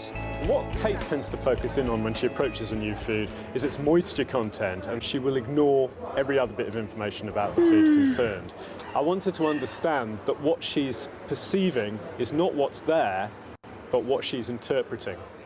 Stephen's devised a special activity to illustrate his theory. Typical treatment for women, just deal with it. No, dude, you're missing the point. Okay? Eat anything that is not British, please, for the love of Christ and all things holy, for the Anglo-Saxon Protestant God, please eat something that is not British cuisine. Eat something that is not mushy peas, but in a different format. Please, Please put some spices in there. What are we doing? We'll try these on for size. Right now, I'm aware that your vision is pretty restricted now, okay? But what I'm going to do is I'm going to have her eat one fried chicken. That's it. That's all I ask. Please. take you round a few of the stalls here. We're going to examine certain objects. Okay. And I'm going to see how much you can tell me about them with the limited information you have that's going into your brain at the moment. Okay. Turn me on. Okay. All right, we're going over here first. I just want you to just stand there. Here we go. You tell me what that is. I can't see anything. Describe what I'm holding. A money box. I'm going to let you touch part of the object. Got any idea what this might be? It looks like a feather. Okay. Got a new object in my hand. I'm going to bring it close. Tell me when you can see I've got something. It's a big, long, orange, yellow thing. Uh-huh. Tell me more about it. It looks tubular, like a candle or something like that. If I let you touch it, one finger.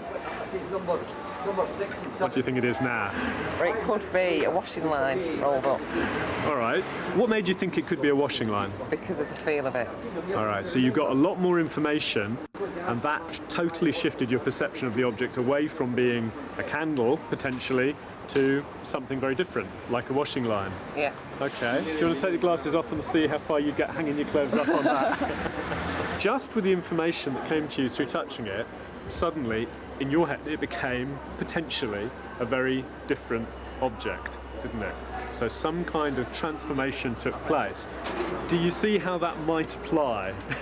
When I see food, I'm not getting the full picture. I'm just seeing it and having that response to it. However, when I cook food, I made some stewed apples with the girls. I knew exactly what was going in it and I could see the point of it. I like the taste of apple, yet I couldn't bring myself to taste it at the end, even though I was well aware of what I'd put into the pan. This is partly a matter of practice and really continuing to talk yourself through. Bro, I'm banning you. Lydia Violet is my favorite. Ashley seems great, but if I had to choose to be Lydia Violet, please don't sleep with her. I'm sincerely worried that Hasanabi wants to sleep with her or anyone in that matter. I want her all to myself. Chatter, here's a ban for you. Okay? You need to get your medication. Okay? This is a reminder. You need to take your medication. Okay? Go to your medicine cabinet and take your medication right now. So that those unconscious perceptions, which are very powerful, don't kick in. You've got to ground it all the time in observation, in your knowledge of the facts about what's there. And I believe you could. I guess it's a question of how long that would take for you. And I guess that's something that you need to keep working at. Within a few hours, Stephen's theories about Kate's negative perception of unfamiliar food seem to have struck a chord. At the time, I thought it's all right, but I didn't think it would make any huge impact. But then after the session, and, you know, I thought about it, and he's absolutely right. The pieces of the jigsaw were kind of fitting into place and it all was all starting to make sense. And since then, my attitude towards the food I've got to try has been far more positive. Kate is now into her third week with the experts.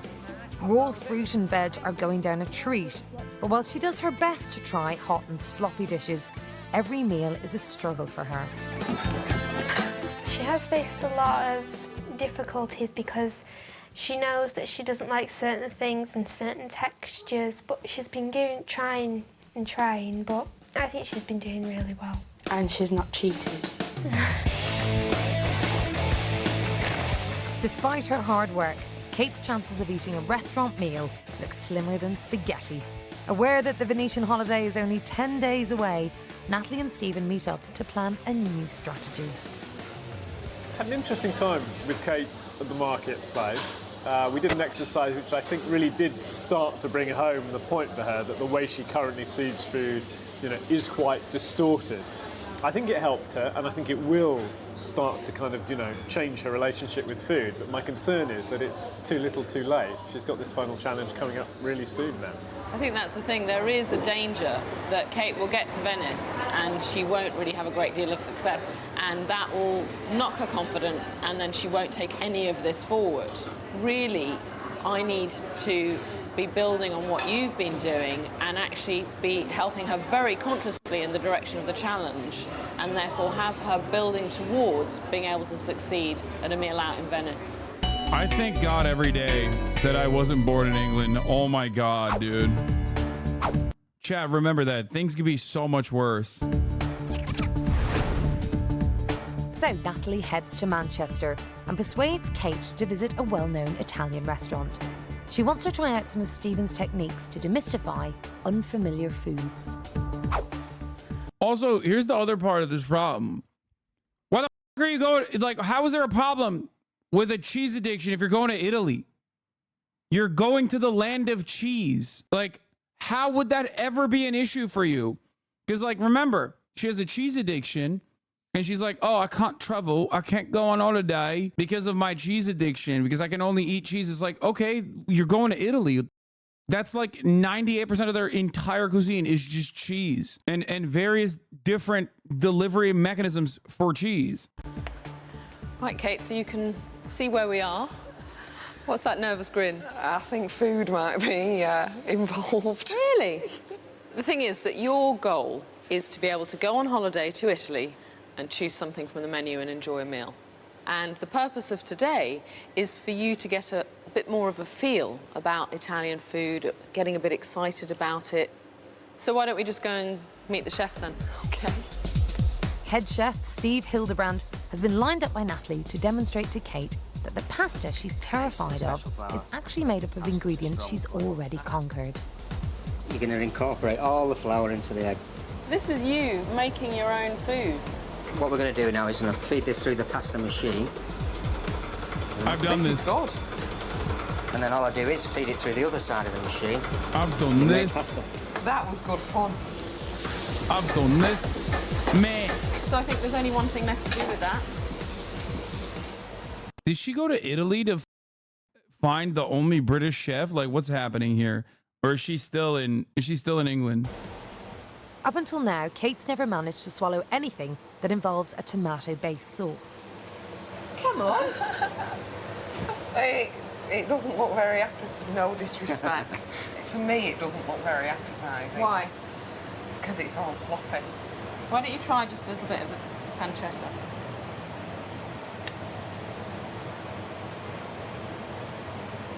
That's okay. So how about a piece of pancetta and a piece of pasta? Fairly decent bit of pasta, let me see. Come on, not 1 cubic millimetre. How about that, with a bit of pancetta on it?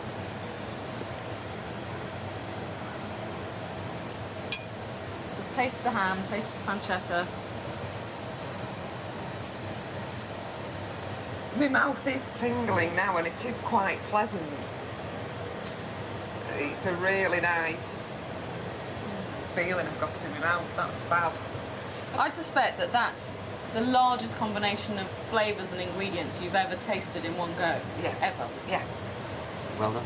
Thank you. Wow. I think Kate has reached. I believe a lot of the chatters owe me an apology.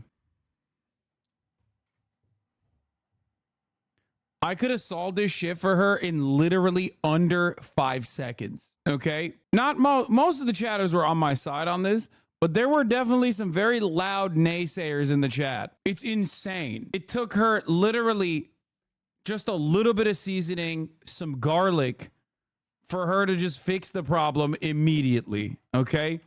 A whole other level with food. So working on her interest with food and getting her really inspired by the ingredients, what's going into it, making it herself, especially... I cannot believe that her mushy peas version of like boiled vegetables didn't fix her food sensory issues or whatever the turns out the trauma was born out of her being British. That's it. Especially the pasta making has completely changed her perspective in one afternoon, just like that. She can really see that she could start to get excited about making and eating food. Back at home, Kate's feeling just as optimistic.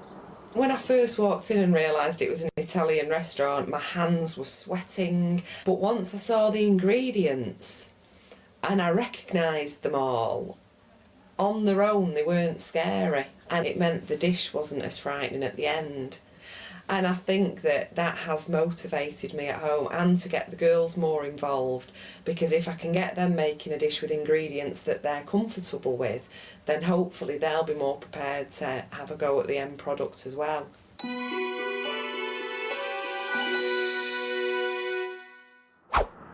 Natalie has asked Kate and the girls to try making food fun by cooking their own Italian recipes every day leading up to their holiday challenge. Danger. She's back to her usual ways, though. She has to be monitored actively, okay? Because I feel like she's gonna make this, she's gonna f this up again, and then be like, I don't get it, I don't like it. Not everyone's feeling inspired. It looks minging now. It smells minging. It looks I've not tried it before, and It's fucking minging. You're supposed to be enjoying this. This is supposed to be having fun with food, girl. I'm having fun making it. I've had a gas mask. There we go. I'm going brave, girls. Any peppers, anybody? Good girl. Is that all you're having on yours, Georgia? I need to put more cheese on it to decontaminate it. It's insane, dude. What is wrong, dude? What is wrong with British people, bro? They literally think Lunchables is fucked up. Think about that. We eat that with lead, bro. Here in America, we eat that shit with mother lead. That's how much we ride for that. She's over here as a child shitting on Lunchables. That's crazy, man. Oh. Hey, I bet mine's gorgeous. Just think how much flavour mine's going to have. That looks terrible. I could go and live in Naples making pizzas like that. George's.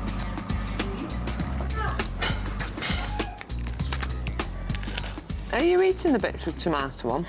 I will try it, because if it tastes anything like tomato ketchup, it'll be minging. It's not minging, it's just different. Differently minging. A few weeks ago, there's no way I'd have eaten a pizza with tomato on. Whereas now, it was strange, but it didn't make me feel sick because I was thinking positively about it, which is great. So do you think if we went away, you'd be able to ask for a pizza with a little bit of tomato on? Well done, Meg. What about you on holiday? What do you think you're going to be doing? I think I'd still ask for it without. Sorry, Mum. It's okay. You've got nothing to apologise for. You tried your best, darling.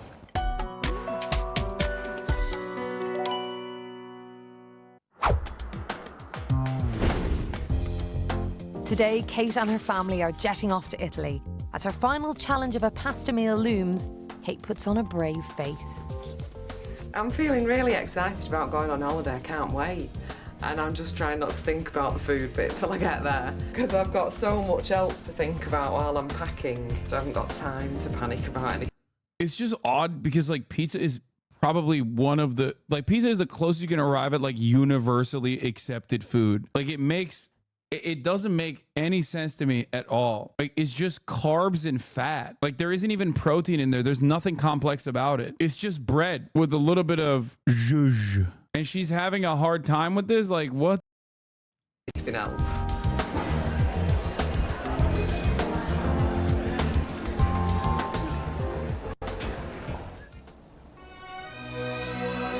I'm sure you've been asked a lot, but have you seen Baby Reindeer? I couldn't watch Baby Reindeer. I never talked about it on stream, but I watched the first 2 episodes of Baby Reindeer and it was I think too traumatic for me to watch because I lived that life without egging it on like the dumbass was every day of the week. I'm a Twitch streamer. I'm genuinely shocked that other Twitch streamers like Pokemon was talking about like promoting it and stuff. And she's like, oh, it's great. Like, I loved it. And I'm like, how the I genuinely don't understand how she watched that. Let's not call him a dumbass if you haven't watched the whole thing, lol. I mean, I watched the first 2 episodes where he's like personally egging on the stalker and like feeding into it. I don't understand how people personally are able to, I genuinely don't understand how people, especially people with like real stalkers and shit, are able to watch that. Him feeding into it and being a dumbass is a big part of the show, lol. Victim blaming? I mean, no, he's definitely a victim.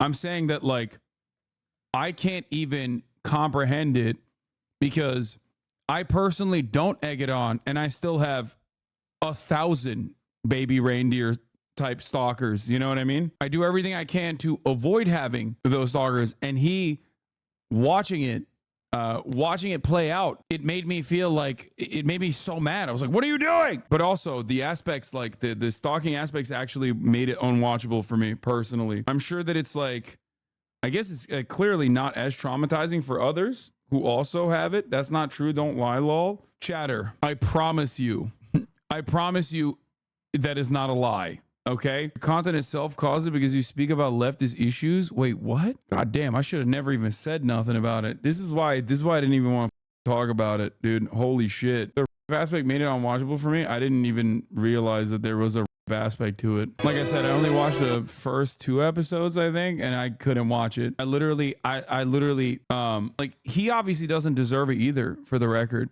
Of course not. That's why I'm saying it's like, it was too traumatic. And it was also frustrating on top of it being, not only was it traumatic, but it was also frustrating on top of it because he was doing all of the wrong things personally that frustrated me even further. And I think like an aspect of the show literally is him coming to the recognition that he fed into it personally by like egging on the stalker and recognizing that it's not, recognizing that it was probably not the best idea. Even after finding out that she was a literally mentally unwell stalker with a previous charge, with a previous sentence. Bro, you are way off on what the show is about. That's only a fraction of the show. Well, I'm admitting that I only watched the first 2 episodes, 2.5 episodes, I think. Oh, regardless, that apparently was not true. She never got charged. How does he egg it on? He literally communicates with her over and over again and leans into it, at least in the first couple of episodes. He leans into it because he likes the attention that he is getting. After the first 2 episodes, the show takes a turn. Really? Are you aware of what's going on with Israel? No, what's going on with Israel? Okay, I'll bite. What's Israel? For the log, all I meant to say is that you will always have rabid haters because of your political nature of your content. It would stop if you quit streaming in public life, but that doesn't mean you... First of all, no, it wouldn't. And you're wrong. I don't know why you're trying to have this conversation with me. As though you know what these circumstances look like when I deliberately don't talk about it as an effort to not, inspire more of it. So you're wrong. We should stop talking about this altogether. It's one of the first instances. It is genuinely one of the first instances where I was like, damn, I can't watch this shit. It's too much. In order to clarify personally, I wasn't saying he's asking for it. I would never say that. I don't think he was asking for it. But it was also additionally frustrating to see him literally go through the steps of what not to do in a situation like that. As someone with a lot of experience in that field of being stalked for years and years on end, it is unimaginable to do all of the wrong things in that situation, which made it also extra frustrating on top of it being somewhat traumatizing. I'm talking about Baby Reindeer. The show's own synopsis says it's about 2 mentally ill individuals who make the wrong decision, so it's not supposed to be portrayed as the right decision. I'm sure that's what made it frustrating from your end, yeah. The floating city of Venice is home to some of Italy's finest restaurants, as well as its famous canals and gondolas. When we came out, I was feeling really confident about the meals while we were out here. But then, of course, when you arrive and the strange smells and the look of everything, so now I'm not quite as confident as I was when we flew out yesterday.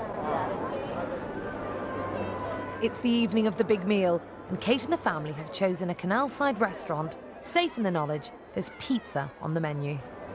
I do think that I will try new things because I promised Mum that if she did, then I will. But I'm just hoping it's not too strange because at the places we're going, the food can be a bit ethnic.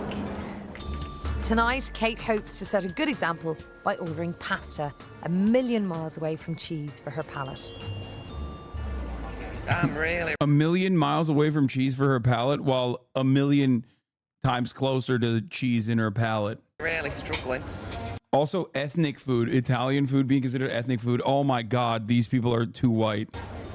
Good evening, ladies and gentlemen. With everyone looking for edible dishes, the waiter brings bad news. pizza's off the menu. Sorry, sweetheart. Could you have some plain pasta, Julie? Spaghetti steak. I can get you some plain fried chicken and chips. I've tried every type of People might get mad at me for saying this, but one of the things that also shocked me about Italian cuisine that I didn't know, like the OG Italian cuisine when I went to Italy and had it, was also the noticeable lack of like a lot of garlic and a lot of spices as well, for the record. Italian food in Italy is much blander than Italian food outside of Italy. It's still great, for the record. It is. But Italians, I fear, or I feel like Italians don't use as much of the spices and even garlic, as a matter of fact, which they still do, but never to the same degree as like Italian food outside of Italy. Maybe it's different in like Sicily, but the place I went to in Italy, didn't you say the bread sucked? Yes, but that was specifically for where the did I go? Oh my God, I'm forgetting everything now. Firenze, exactly, Florence.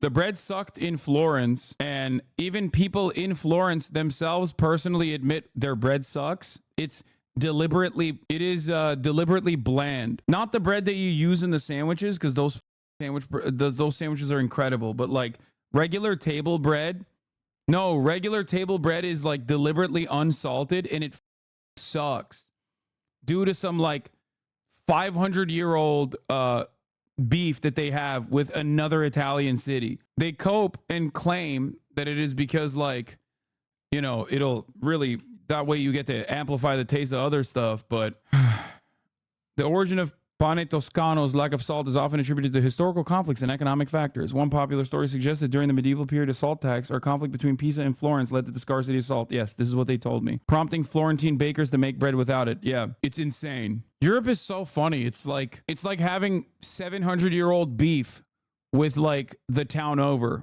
you know? That's why England is hilarious when you think about it. It's like different zip codes have like different accents, and you can barely understand what one is saying over the other. I heard that food in Italy is more about good ingredients and simplicity. Yes. chicken on every holiday we've been on. It's minging. Yeah.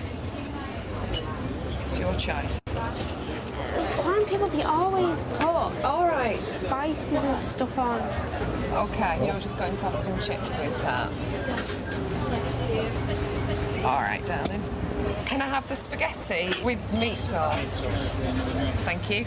Didn't have spaghetti bowl. Italian pizza is inferior to American pizza. 100% I agree with that. It's pure cope for people saying the opposite.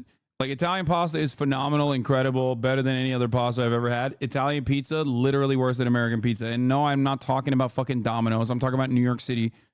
Okay? New York City pizza is the final form of pizza. Mayonnaise with the meat sauce. Can I have French fries, please? Grazie. I've had chips because it's the only thing I'll eat. But if I get chicken, it'll probably dip in something like bear's blood or something.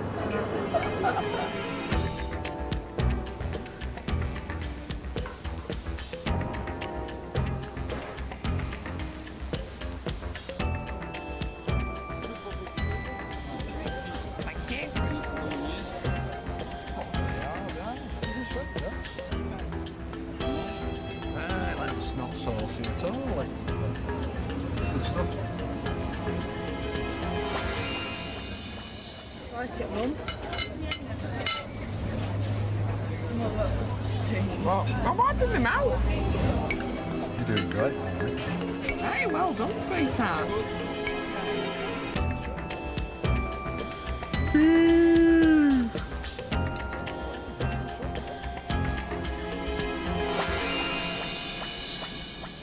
Even though I've only had about 3 mouthfuls of it, I'm really proud of myself because I retched on the first mouthful, but I kept on going. So to keep on going through that, for me, is a real bonus. Cheers. I'm American. What is New York City pizza different from the Italian one? For me, pizza from Roma is in its own league. Yeah, it's in the fucking D League in comparison to the goddamn NBA, okay? Yeah. Pizza from Rome is literally D League pizza, okay? It's fucking F tier pizza. Get the hell out of here, dude. Rome pizza especially. Like, if you were to say, like, Neapolitan pizza is the best, or whatever the fuck.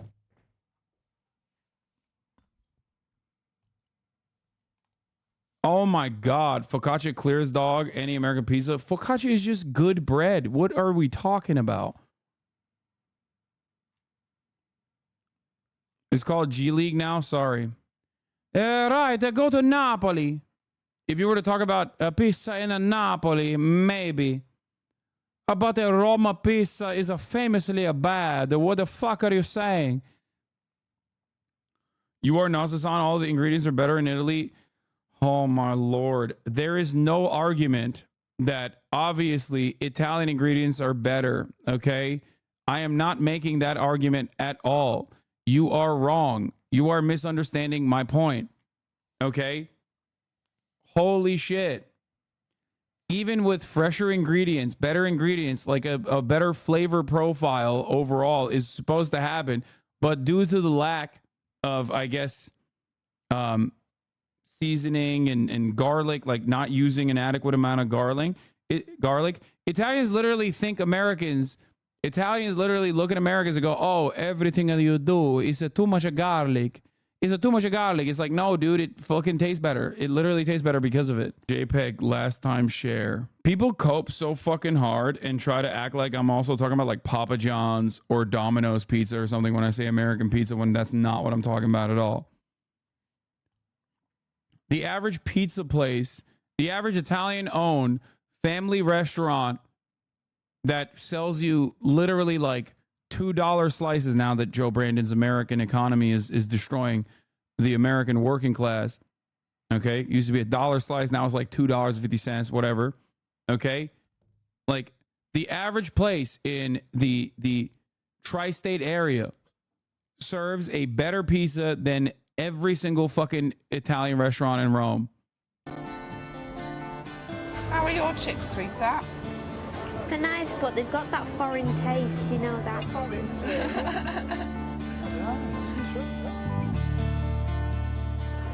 Natalie and Stephen may have had more than 3 mouthfuls in mind when they set the challenge, but tonight it's Kate who's setting the goals.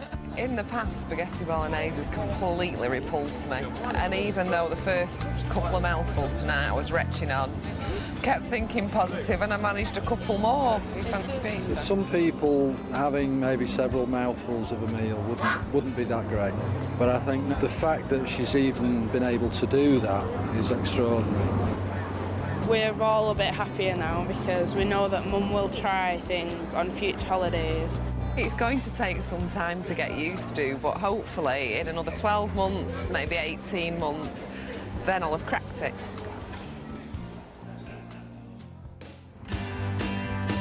One month later, and the experts are back to find out how the travellers have fared. Pizza or plate of pasta, and we'll be delighted. Any more, and we'll be over the moon. Anything slightly moist would be good. A quick tour of the kitchen gives Natalie concrete proof of change. Vegetables. Yes. Pepper. Onion. Strawberries, grapes. And they're mine. Are you going to be eating those? Yes. You have one now? Yeah. Aren't they lovely? They're nicer on the vine than off as well. A few weeks ago, you wouldn't have even touched a tomato physically with your hands. I know. Now you're going, oh yes, I have to have them off the vine, and being all poncy about your tomatoes, which is great. I reckon that. Can we shut down people saying that pizza in the tri-state area is all good? They cannot get away with this. They're not getting away with anything. It's just true. Okay? New York City and adjacent areas that have a higher density of, I guess, Italian immigrants originally have certain things that are significantly better. Okay? New York, New Jersey, maybe even certain parts of Connecticut have better subs. It's not even a question. Like better subs in sandwiches in general, unless we're talking about, like, I guess, hamburgers, if you want to consider that in a sandwich category. Okay? California hamburgers are incredible. New York still has plenty of great options for that as well, but California hamburgers across the board on average are pretty fucking phenomenal. And more importantly than that, obviously, Mexican food. SoCal Mexican food clears, okay? That's it. However, when it comes to pizza and also bagels, pizza and bagels. New York City is on top. Like a breakfast sandwich, bacon, egg, and cheese, salt, pepper, ketchup. Okay, you just cannot defeat a bacon, egg, and cheese, salt, pepper, ketchup from any New Jersey or New York establishment. California pizza, throughout the time that I have lived here, has greatly improved. When I first moved out here, there was not a single fucking place where you could have a decent slice of pizza in California. They have this thing out here, for those of you who've never been to California, they have this thing out here called California Pizza Kitchen. It's a trap, okay? You enter it, like those two words should never exist next to one another. California and pizza should never exist next to one another. If that entire institution fell apart, okay, the world would be a better place overall. It is so goddamn bad.